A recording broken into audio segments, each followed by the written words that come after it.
নবী ইব্রাহিম আলাইহি ওয়াসাল্লাম ছিলেন এমন একজন তরুণ যিনি ছোটবেলা থেকেই সত্যের অনুসন্ধানী থাকতেন। তার জাতি, তার পরিবার, এমনকি তার নিজ পিতা সবাই বিভিন্ন আকারের অসংখ্য মূর্তিকে উপাস্য মানত। এসব দেখে তিনি গভীর কষ্ট পেতেন এবং সবসময় ভাবতেন, যে মূর্তি নিজেকে রক্ষা করতে পারে না, সে কিভাবে মানুষের উপকার করবে। একদিন তিনি খোলামেলা ঘোষণা দিলেন, তোমরা যাদের উপাসনা করো তারা কিছুই করতে পারে না, শুধু আল্লাহই একমাত্র উপাস্য। লোকেরা রেগে গেল। তারা বলল, ইব্রাহিম, তোমার কথা আমরা শুনতে চাই না, আমাদের দেবতাদের সমালোচনা করো না। একদিন শহরে বড় উৎসব ছিল।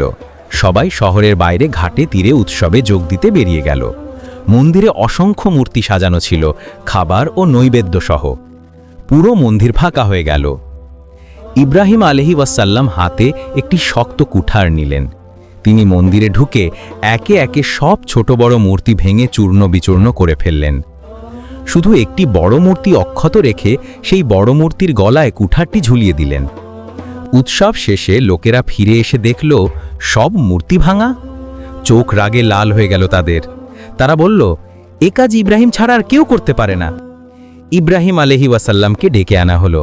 লোকেরা চিৎকার করে বলল, তুমি আমাদের দেবতাদের ভেঙেছ।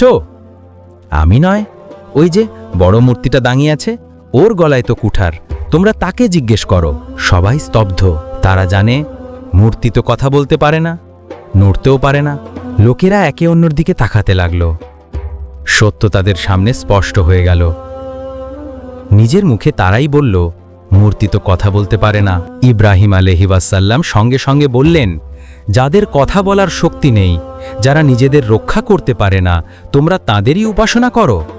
তারা লজ্জা পেলেও নিজেদের অহংকারে সত্য গ্রহণ করল না। জাতির নেতারা রেগে গিয়ে সিদ্ধান্ত নিল, আমরা ইব্রাহিমকে জ্বালিয়ে দেব, আগুন বানাও।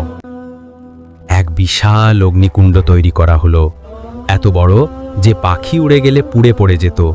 তারপর তাকে মশাল নিক্ষেপকারী এক যন্ত্রে বসিয়ে আগুনে ছড়ে দেওয়া হলো।